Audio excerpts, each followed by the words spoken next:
Ես չեմ զարմանում տենց մեկնաբանություններից, որովհետև դարեր ի վեր Թուրքիայի ղեկավարն է որոշել, թե ով պետք է լինի ամենայն հայոց կաթողիկոսը, որոշ դարեր ի վեր Պարսկաստանի ղեկավարը, որոշ դարեր ի վեր Ռուսաստանի ղեկավարը եւ այդպես շարունակ։ Ընդհանրապես կուլտուրա չկա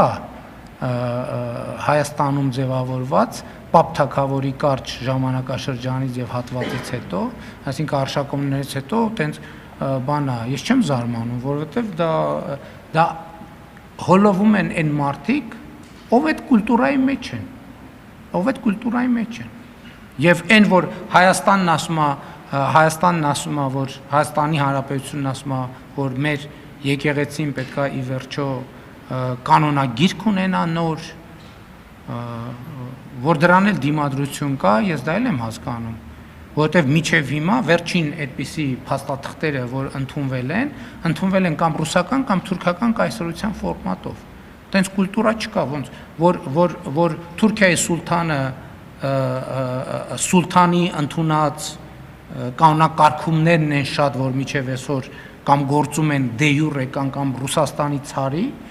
այդ մարդկանց տարօրինակ չի թվում։ Եվ հետևաբար, երբ որ տենց մի հարց բարձրաձայնվում է, այդ ենթագիտակցությունը արթնանում է, բայց չէ որ սա Թուրքիայի ղեկավարի իրավասության հարց է, այս ինչի է Հայաստանի ղեկավարը սրա մասին խոսում, եւ տրամաբանությամբ այդ բանի ծայրագավառային տրամաբանությունը զարգանում, եւ հանգում է շատ տրամաբանական ենթադրության, քանի որ խոսվում է մի հարց, որը դարերի ավանդույթով Թուրքիայի ղեկավարի իրավասության հարցն է, հետևաբար, եթե Հայաստանի ղեկավարը տենց թեմաներ արծարծում է, ուրեմն լիազորություն է ստացել Թուրքիայի ղեկավարից։ Ծայրագավառային տրամաբանություն։ Եվ այդ, կամ ուրիշ տարբերակով Ռուսաստանի կամ Պարսկաստանի ծայրագավառային տրամաբանություն։ Հենց դրա հետ է մեր խնդիրը։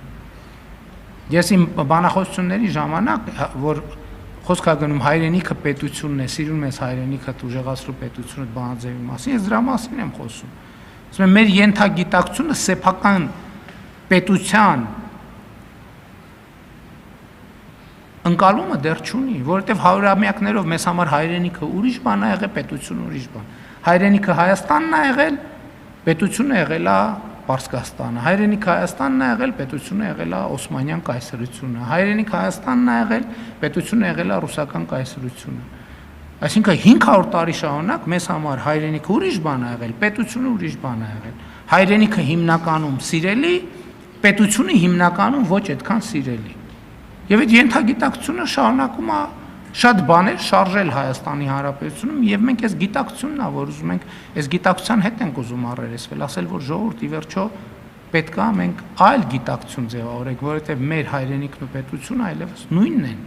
Եվ մենք չպետք է մեր պետությանը, Հայաստանի Հանրապետությանը վերաբերվենք այնց, ոնց որ վերաբերվել ենք օտար պետություններին, այդ հայրենիքով հանդերձ, որում գտնվել ենք։ Հիմա մենք մեր հայրենիքով գտնվում ենք, մեր հայրենիքով հանդերձ գտնվում ենք մեր պետության մեջ։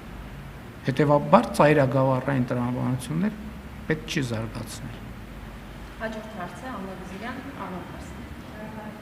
Բարեբախտաբար Թուրքիայի ղեկավարը հայտարարել է, որ 2026-ին խորհրդանշական քայլեր է սպասում Հայաստանի հարաբերությունները զարգացնելու